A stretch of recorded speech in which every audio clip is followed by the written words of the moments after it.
welcome back. As people take their seats, I hope you've had a chance to have a brief cup of tea and a rest. We're going to move on to the next session, and I'd like to invite Dr. Suman Rijal, the Director of the Drugs for Neglected Diseases Initiative here in the regional office in India, to come up and take us through this session on infectious diseases. 3 interesting presentations that stand between us and lunch. Thank you.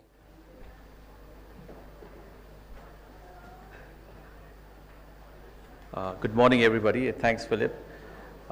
We have 3 presentations in this session, and just a few words. They are dealing with 2 diseases. One is Hep C, and other one is visceral leishmaniasis or KalaCORE in South Asia. Although these 2 diseases are very diverse, there are a lot of similarities if you look at the issues that are we're challenged with at the present. Hepatitis C, as you know, is a disease which is having a huge burden. Almost 120, 150 million people are infected, a lot of morbidity, 700,000 deaths a year estimated. And KalaCORE, on the other hand, we are faced with about, now if you look at the global trend, it's around 100,000 cases. So there's quite a diverse in the numbers, but then if you look at the access to treatment, there has been a revolution in the treatments which are available for Hep C, and similarly in KalaCORE, there has been, with the elimination program in the last 10 years, there has been a lot of effort to try to improve early diagnosis and treatment, which being the main strategy for the control. But there are still a lot of challenges that remain. For example, Hep C treatment, although it's very effective, very tolerable, it's not affordable in all parts of the world. Although we are here quite lucky, we are within the voluntary licensing scheme of getting available of these DAAs, but there are almost 40% of the population of the infected patients who do not have access to this treatment.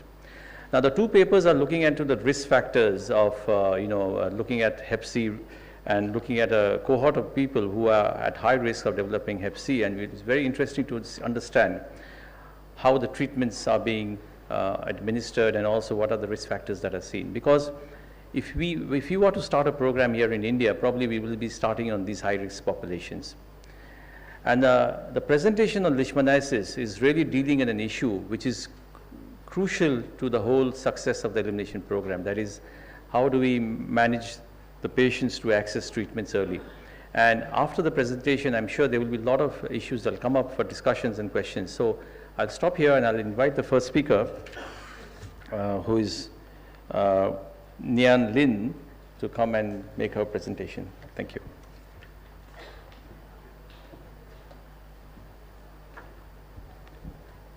Good afternoon, everyone. Thanks, Suman, for a kind introduction.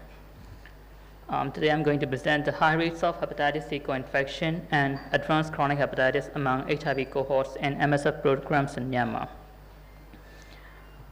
Firstly, I would like to start with some epidemiological background. Globally, 130 to 150 million people suffer from chronic hepatitis C disease. In Myanmar, Department of Medical Research and the Ministry of Health conducted a national hepatitis survey in 2015. According to that survey, hepatitis C seroprevalence in general population is 2.65, but it's very high in people with injection drug users. It's 47%. For people living with HIV, it's 20%. As we have 14 states in Myanmar, there are some disparities between different states. Some states have very high prevalence. Some states have low prevalence according to the context backgrounds. But in Myanmar, most of the people are living are unaware of the infection, and so the available prevalence data probably not reflect the whole population. Currently, National Hepatitis Program has developed a guideline for diagnosis and treatment of hepatitis C, and they are planning to start the treatment very soon. So, what MSF is doing in Myanmar? MSF OC has started working in Myanmar since 1992. They started HIV program in 2002 in 3 states, Yangon, Shan, and Kachin, with outpatient clinics not linked with MOH service. From 2013, MSF started screening for hepatitis B and hepatitis C in newly diagnosed HIV patients, and also slowly started screening the all existing cohort, all the patients. Currently, we have 32,000 patients in Yangon, Shan, and Kachin. Objectives. The objective of the presentation is to describe the prevalence of chronic hep C infection among our cohort, and to describe the prevalence genotype among Yangon cohort, and also fibrosis staging among Yangon cohort. We analyzed data from two databases. The one is Future database, which is for follow-up and treatment of HIV patients, and also HEPAMU database, which is only for hepatitis patients. We got the data of seroprevalence data from Future database, which we have started screening for all the HIV patients. And for further investigations of hepatitis C treatment, we got the data from HEPAMU database.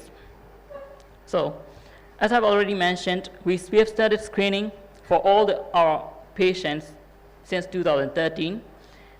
If using rapid diagnostic tests, if the screening test is positive, we should proceed to confirmatory testing using RNA viral load. And if the patient is confirmed as chronic HCV, we have to proceed to genotyping and fibrosis staging, and then we should start treatment and treatment monitoring using viral load. But in Shan and Kachin, we can only do screening at the moment. We have not proceeded to other confirmatory tests and investigations for treatment.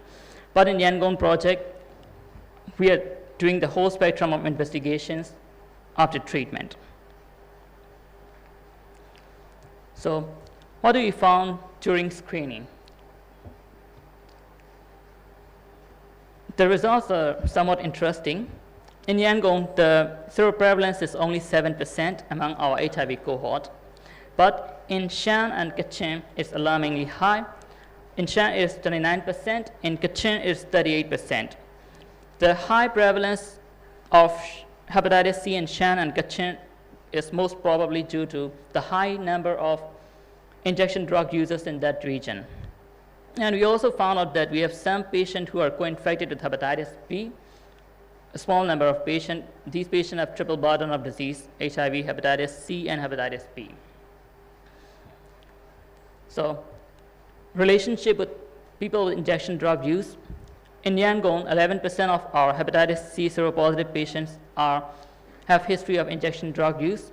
But in Shan and Kachin, it's much higher. In Shan, it's 68%. In Kachin, it's 40%. So this clearly shows that the high prevalence in Shan and Kachin is related to high number of injection drug use in these regions. So as I've already mentioned, we are proceeding other investigations for treatment in Yangon project. For fibrosis staging, we are using two methods.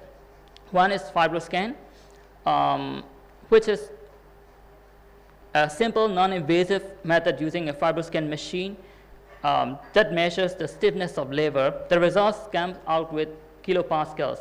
If the result is more than 9.4 kilopascal, we say it's advanced cirrhosis, F3, F4. If less than 9.4 is early cirrhosis, F1 and F2. Interestingly, half of our patients are having advanced cirrhosis who need urgent treatment. And another method is APRI scoring, AST platelet ratio index, which use two blood investigation, AST, a liver enzyme, and platelet count. And we calculate using a formula, and we got an index value. If the index value is more than 1.5, it's advanced cirrhosis. If less than 1.5, it's early cirrhosis. But we can see that there are some discordance between FibroScan and APRI results. That might be probably due to the difference in sensitivity and specificity of FibroScan and APRI scoring. But since the FibroScan has higher sensitivity and specificity, we are relying mostly on FibroScan values. Regarding genotyping, in Yangon project, half of our patients are found out to be genotype 3, which is assumed as most aggressive type. But in terms of fibrosis staging, all the genotypes have the same level of fibrosis, not very much difference. So we have very high hepatitis C seroprevalence in Shan and Kachin that most probably is connected to the high prevalence of injection drug use. And the most common genotype among our cohort is genotype 3, which is assumed as most aggressive type. And half of our patients in Yangon cohort has advanced liver disease, F3 and F4, who need urgent treatment. And since the prevalence in Shan and Kachin state are very high, we are estimating more patients who need urgent treatment, advanced liver disease in these areas. Limitations. This is not a limitation per se, but we still need to complete the serology test, screening test for our whole cohort. We have covered almost over 70% at the moment. And the other point is the further investigations like confirmatory testing, genotyping, fibrosis staging for chronic HCV disease are done only in Yangon project, not in Shan and Kachin. And the cost of investigations are still very high, and the treatment availability is still very much limited. The way forward is, as I've already mentioned, we are planning to complete the serology testing, screening testing for the whole cohort. We are hoping we can finish in early 2018. And to scale up further testing for chronic HCV disease, not only in Yangon project, but also to start soon in Shan and Kachin. And currently, we have planned to treat 200 patients in Yangon. It's a small number, but currently we have started treatments for our patient. So, from our part, national program needs to scale up the diagnosis and chronic HCV and also treatment. They have developed guidelines, they have planned to start a treatment, but there still is some urgent needs, urgent requirements, and also simple, reliable, affordable diagnostic tools still need to be developed. Still, the diagnostic test, the treatment availability, everything is still much complicated and not simple yet. So thank you very much for your attention.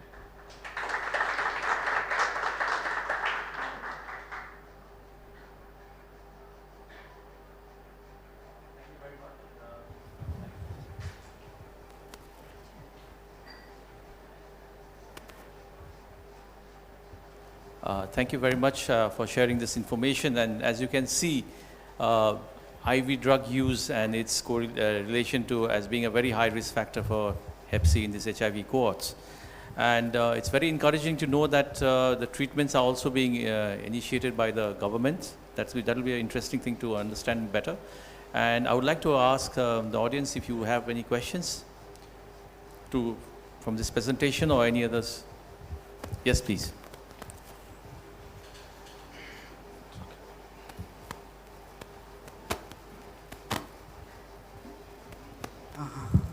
Thank you. I am Dr. Dhyan. My query is that the people who are HIV positive have hepatitis C. Is there any data about prevalence of hepatitis B in that group? Because the risk factors are very similar. Yes, since we have started screening hepatitis B in our cohort since 2013, we also have data, but we haven't analyzed systematically yet. We have data. Any questions? Yes, please. Yeah, my name is Yogesh. So we also have, like in our clinic, we have some patients from Myanmar. We have noticed genotype 3 and 6. I'm just curious, have you any, because even it's a Manipur is a triangle, golden triangle for the IVDUs. So you have any differences among different clinics, the genotypes? So because you mentioned 25% of 6, and more on 3. So have you any identified difference among them? And another question is, among our clinic patients, most of them don't know how they receive the infected with the Hep C. So they are not IVDUs, but they don't know how infected. So you have any, because you are staying more on the Myanmar, so is there any prevalence more than IVDUs? Yes. The first question is is there any genotype difference between clinics? In the cohorts. In the cohorts. Actually, we have started genotyping only in Yangon project. So we have 2 clinics in Yangon project, and we see no difference. And the other point is, in Yangon project, the patient are not only from Yangon, but also from outside Yangon, the lower part of Myanmar. So I would like to say that there's no difference in genotyping. Okay. Yeah. So basically, you know, there are other risk factors for acquiring hep C infection, and one of the most common, which we are sometimes very ignorant about, is unsafe injection practices. And that's, you know, if you look at the, you know, the information, it's about 80% in India have said to have unsafe injection practices. So yes, please. I'm Dr. P.K. Bansal from District Hospital, Meerut.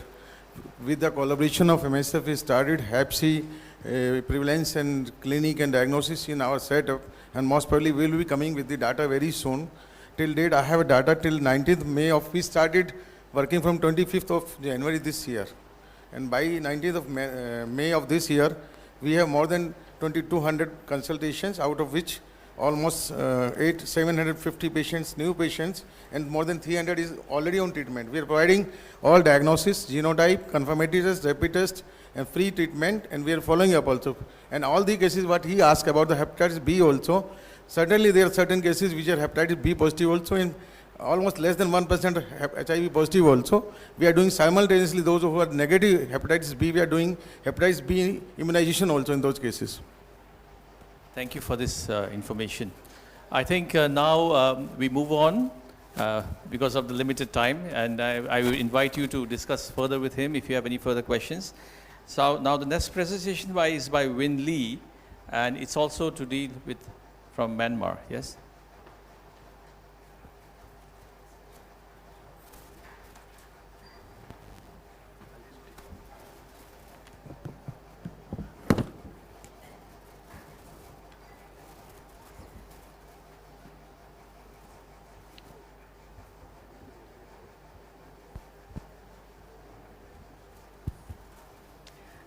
Good afternoon, everyone.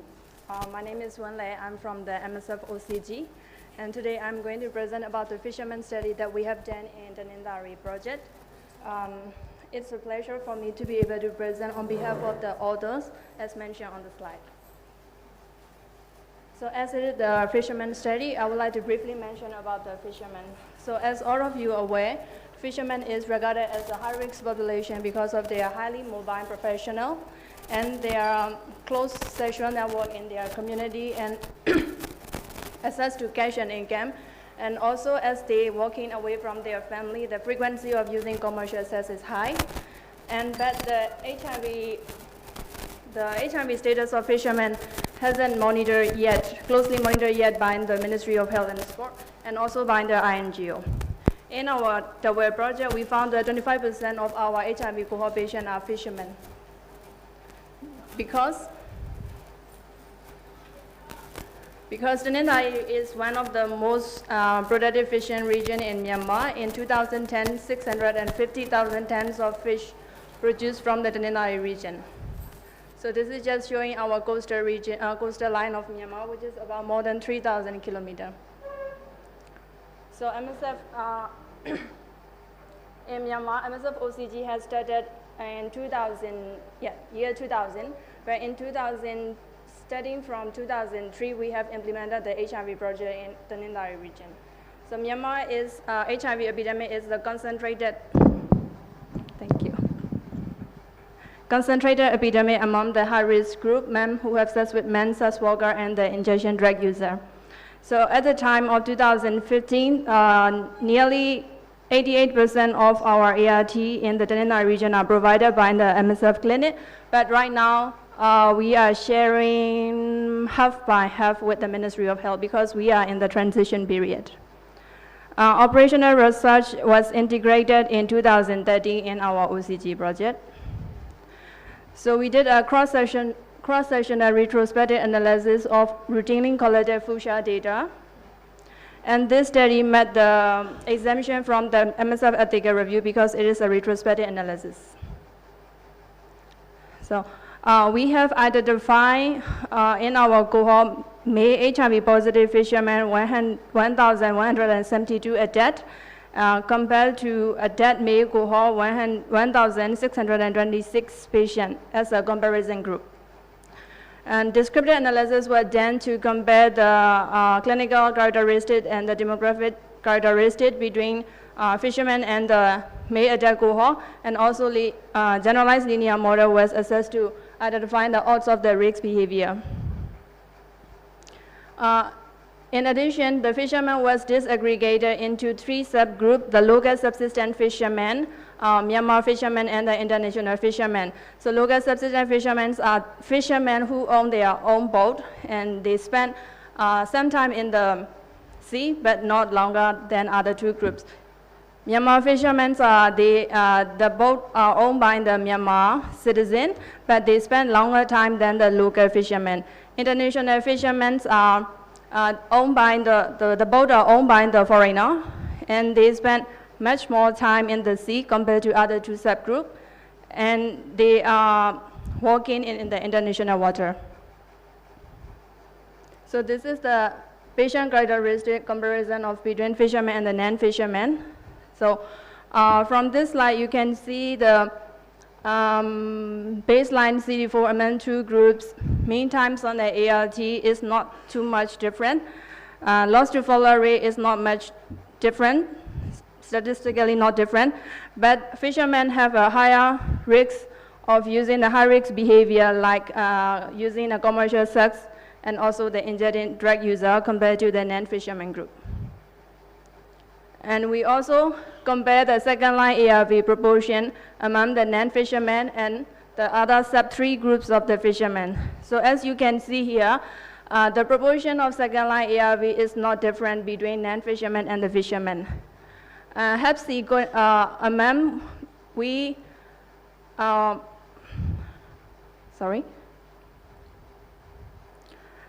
So not all patients of our fishermen and non-fishermen haven't tested with the hepatitis C, but among screened patients, we compare the proportion between the non-fishermen and the other subgroup of the fishermen, and we can see there is a high proportion of Hep C co-infection in the fishermen group compared to the non-fishermen group, especially in the international fishermen.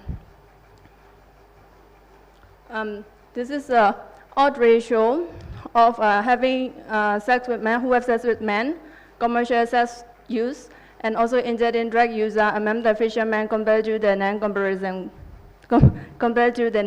group. So international fishermen have high use of commercial sex and injecting drug practice compared to the non-fishermen group. So in summary, we found that there is a high odds of commercial sex and injecting drug among the fishermen population. And we found that fishermen are good patients. They are successful patients in terms of their mobile nature. Their mean duration on the ART treatment is also good, and loss to follower is also low in the fishermen group.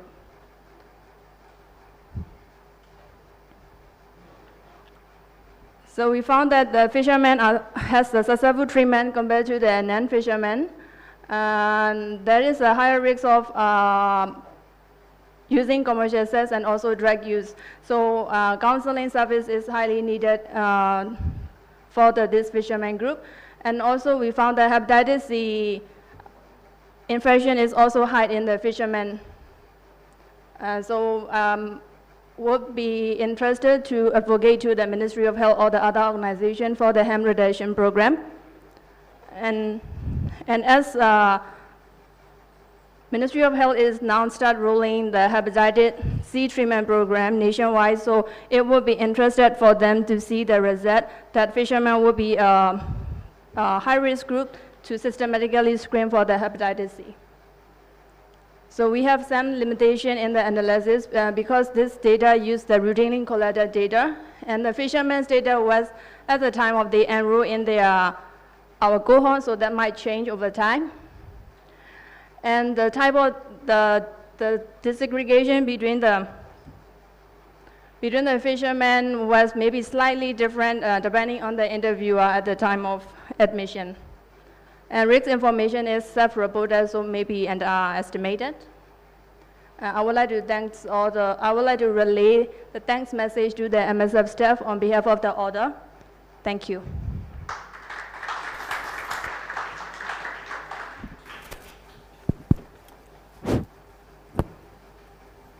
Thank you very much for your nice presentation. Now I'd like to open for questions and clarifications, please.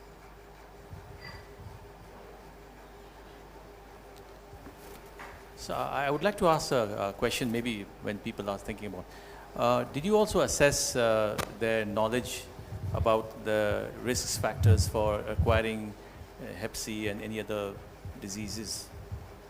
Do they have any, what is the knowledge of these populations? Is there anybody who has done such type of an assessment on these people? Because not yet. This is just the routine collected data analysis, but we are thinking to do in the future to find out the. Because it will be interesting to know that even if knowingly, if they still are not changing their behavior, so then there needs to be other interventions. That yes, please.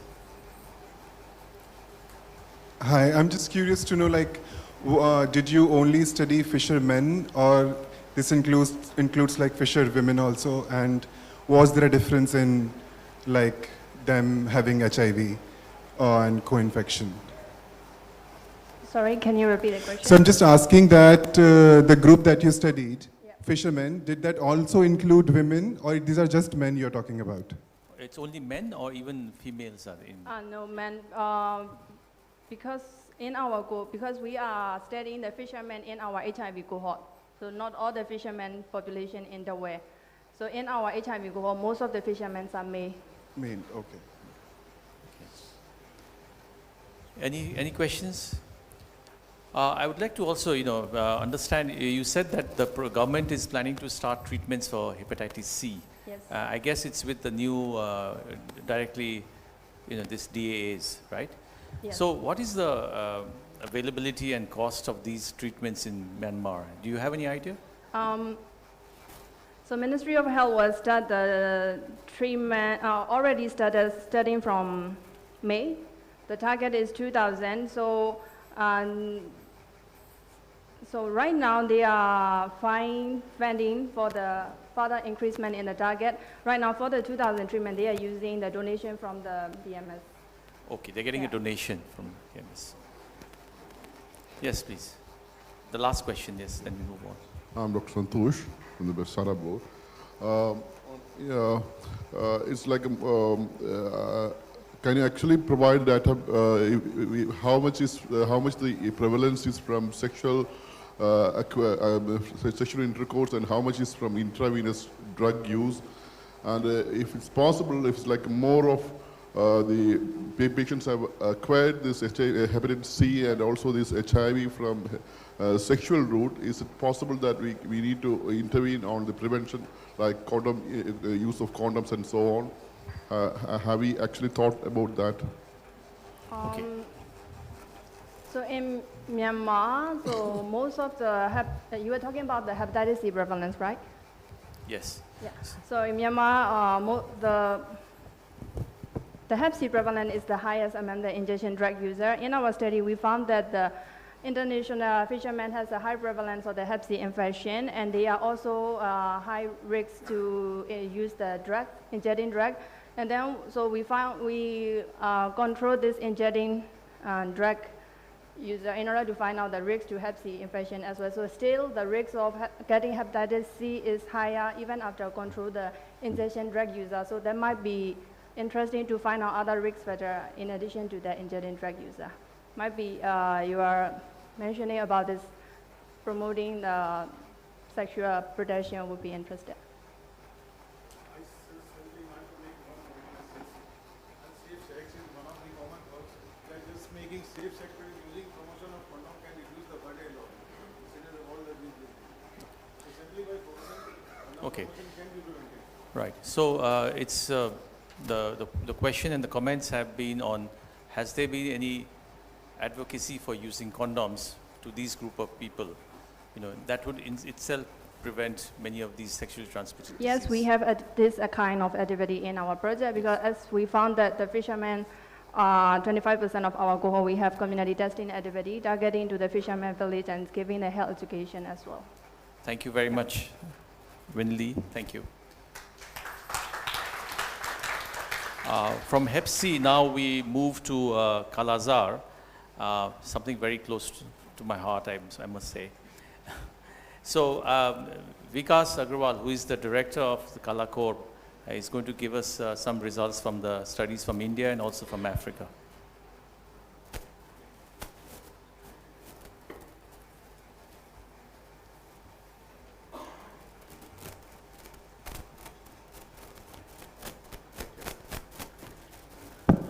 Thank you, Suman. Thank you very much for inviting me to make this presentation, which is on cross-sectional analysis, cross-sectional survey, which was conducted in 4 countries, 2 in Asia, 2 in Africa, for KalaCORE program. KalaCORE is a UK aid-supported initiative, which is primarily helping national governments to achieve control and to eliminate Kala-Azar. In Asia, we are working in 3 countries, Bangladesh, India, and Nepal. And in Eastern Africa, we are working in 3 countries, which are Ethiopia, Sudan, and South Sudan. In Asia, we are primarily providing support to achieve elimination target, which is to achieve case load of less than 10,000 population at the district level in Nepal and sub-district level in India and Bangladesh. And in Africa, we are primarily supporting to enhance capacity for the VL control in these 3 highest burden VL countries. KalaCORE was founded by 4 partners, which are listed here: MSF, DNDi, London School for Hygiene and Tropical Medicine, and Mott MacDonald, who is the management agent for KalaCORE. And we are working with national control programs and with the local implementing partners. Local implementing partners are helping us to deliver a program there on the ground, which are both on the supply side and on the demand side, and primarily focusing to improve access to the quality case management in these 6 countries. Now, why we conducted this study? This study was conducted in 2016 in early 2 quarters, and the prime objective of this study was to get a baseline for KalaCORE, and also to provide us insights on where we need to focus our resources to achieve maximum output in terms of quality of care for VL patients. And another kind of rationale for this study was, since there is no recent evidences on VL treatment-seeking behavior and also an economic burden, though there are some studies which are conducted in Asia, and there is one study which has been done in Sudan, but these studies are not very recent. These studies are bit aged, and also because of the fact that now we have recent advancement both in diagnostics and also in treatment for Kala-Azar. So we thought of conducting this study using a standardized methodology. And in Kala-Azar, we don't have much data with regard to treatment seeking like we have in tuberculosis or in other diseases. So we thought of conducting this study in these 4 countries. And we designed an evaluation based on cross-sectional methodology, which we also hope to conduct at the end line maybe in the last quarter of 2018. KalaCORE end date is October 2018, so we hope to conduct end line. And the patients were recruited from the health facilities from which they have sought the treatment, and the sample size calculation was done based on representativeness, statistical power, and operational feasibility. I would talk about, these were quite challenging in terms of VL patient. I will talk about challenges later. And what we basically aimed at to collect prospective information as much as we can. We placed investigators at these treatment centers to collect information using exit interview questionnaire on these areas, but the challenge was to get as many as number in the prospective mode. So we did go to collect some retrospective information, but the maximum length which we restricted ourselves was to 3 months. Now, quickly going over to the results, This is first slide is on how respondents say with regard to VL knowledge. And this knowledge is primarily, I would like to make a point here, this is before they reached health center for the treatment. So this is the prior to their seeking of the health treatment. And this slide shows they are with regard to prevention related indicators and also treatment related indicators. So you can see that overall knowledge is quite low. And also access, we asked the respondent, have they ever heard any message with regard to VL? This was also came out to be quite low. In Bangladesh, it's just 0.7%, though in India it was around 33%. Now on the treatment seeking, so as I said earlier, these are the number of the facilities from where we interviewed patient, which ranged from 8 in Ethiopia to 17 in Bangladesh. Though in Bangladesh the number is high, but majority of the patients came from the single center SKKRC, which treats around 80% of the cases. And the number of the respondent which we interviewed was around 800, with a range of 136 in Bangladesh to around 297 in India. Most of our respondents were male, with highest number in Ethiopia, which was around 97%. Because of the fact that in Ethiopia, most of the respondents were male migrant worker in Ethiopia. And their age group was in the range of 20 to 30. But in Sudan, it was mainly the younger age group, which we got there at in our sample. Now, what they have said that the mean median number of providers which they have visited was around 4 or 3. But you know, like for example, in India, one of the patients said that that patient had visited 8 providers before that patient received the diagnosis. And this is the place where usually patient has received the diagnosis. If you can see that most of these patients have received the diagnosis at the public health center, but place of the treatment was quite different. So only 36% and 37% in Asia, they received the treatment at the site of the diagnosis. It could be because of the fact that in Asia we are, especially in India, we are using a hub and spoke kind of a model where diagnosis can be available at every PSC, but treatment is only available at the limited center. And in Bangladesh, most of the patients were referred to SKKRC for the treatment. Now, this is a kind of, we try to plot 4 cutoff point in the treatment seeking behavior. On the left extreme is the onset of the symptom. And the first point is when patient sought any kind of help outside the home. So usually what we can see that in India and Bangladesh, the patient has, went out of home, and usually these points were pharmacists or informal providers. But it takes quite a bit long to get confirmed diagnosis. So on median was 40 approximately in India, and in Bangladesh it was around 38. And once they received the diagnosis, confirmed diagnosis, the treatment was more or less given in 4 and 6 days. In Ethiopia, though there was bit kind of, more time was taken to approach the services, but later on the time was not much long. In terms of economic burden, we try to calculate the mean cost which has been incurred by the patient. So there are 3 rows which I would like to go one by one. The uppermost cost is the cost incurred on the medical, like treatment and diagnosis.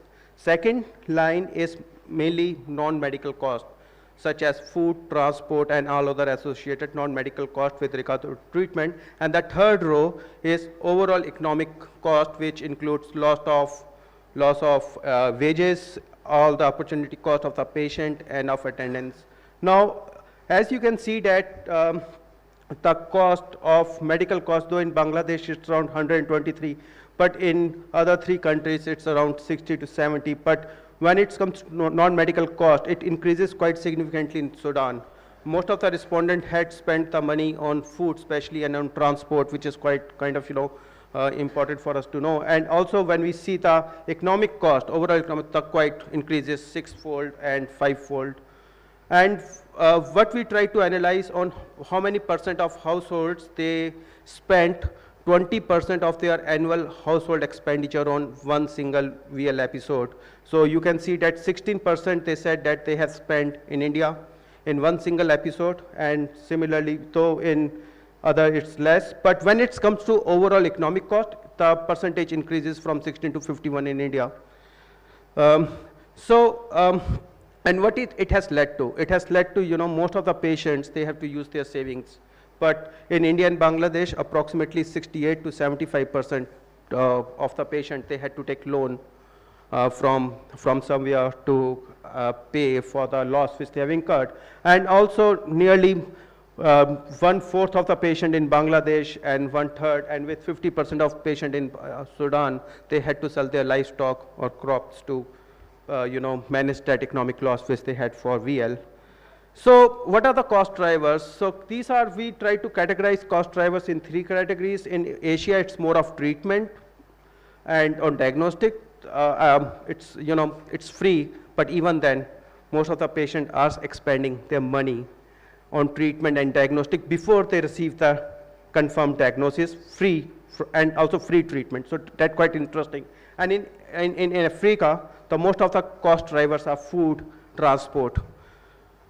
So these are the findings, but I would also like to talk about the challenges. As we know that VL is a focal disease. For example, when I was talking about Bangladesh, we had one center reporting about 80% of the cases, so it was a bit challenge for us to have a kind of evaluation design and get samples equally representative from all the places. And also the numbers of the VL is also coming down. The major challenge would be in the end line, because by the end line we will do, like in Bangladesh, number of cases are reducing quite significantly.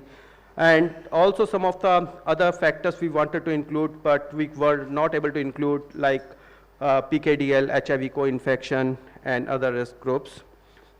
We tried to standardize the methodology across 4 different countries, which are quite different in terms of their treatment policies and in terms of their overall national policies on VL. But we tried to standardize the methodology, and also having indicators and calculation for economic burden was also quite challenging. And also, this is another big challenge which I would like to mention here, that we only asked patients those who reached the healthcare services. So still we haven't, we may have missed the patients, those who are not reaching the healthcare services.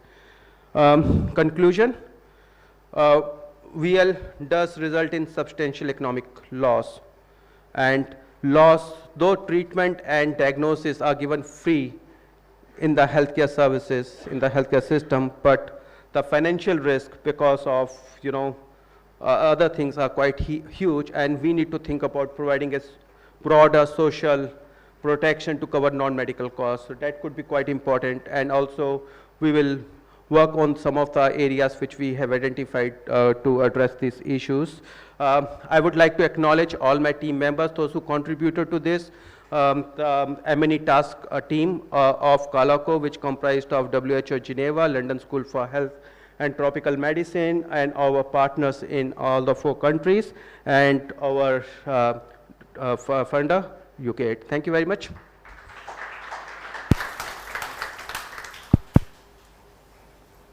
Thank you, Vikas. I would like to invite 1 or 2 questions, please.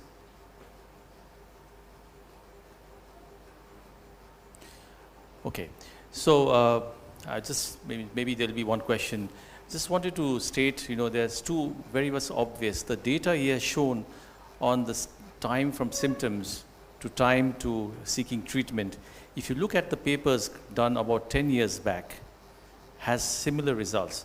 So we have not been able to make much progress. I think hardly any progress on that side, because that's the crucial thing. Is how do you make the patients seek treatment early, because that has an implications not only from a patient's perspective, also from the control program perspective. And secondly is that would also affect the economic cost. So my perception is, you see, we should not look at a disease in isolation. We should look at the patient, and the patient is suffering from fever. And if you look at the proportion of patients with fever, a prolonged fever of more than a week, 10 days, having Kala-Azar, it would be, even in endemic areas, it is only about 10%. So we need to also take the 90% of the causes of fever also need to be taken into consideration. And you need to have a strategy where you'll be able to diagnose maximum number of pathologies, because that's what the patient wants. Is not only interested in one disease. So this is something which we have to realize, and we need to think accordingly. I think, Subhan, you made a very important point, and we have also realized that why patient is not promptly reaching to the healthcare center. It could be because of the various factors. Though we are addressing most of the awareness raising issues at the community level, but I think our messaging priority need to be focused. We need to talk about the treatment availability and also syndromic approach on fever. Okay, so now, So there's a question from our online audience do you have any percentage of patients who actually receive financial benefits from government of Bihar? I won't be able to say the percentage right now, but what all things which we have analyzed and what we know, it's almost all patients are receiving. There could be some delay because now that payments are made through bank account where money get directly transferred to the banks. But yes, and all the patients which I have interacted, they have received it. Okay. Thank you. Thank you very much. I think we'll have to close the session now. I'd like to thank all the speakers for the excellent presentation and the audience for the discussion, and thank you for inviting me for this day. Thank you very much. So thank you all. Very full morning session. Lots of information. I hope the discussions will continue during lunch, which is the next session you'll be glad to hear. So lunch is upstairs. You've got 45 minutes. Please quickly take your lunch, step away from the food, let others get in there, but continue the discussions. There's also 2 demonstrations during the lunchtime period. I'm sure you will find those very relevant to our programming as well. And finally, for the presenters for the next session,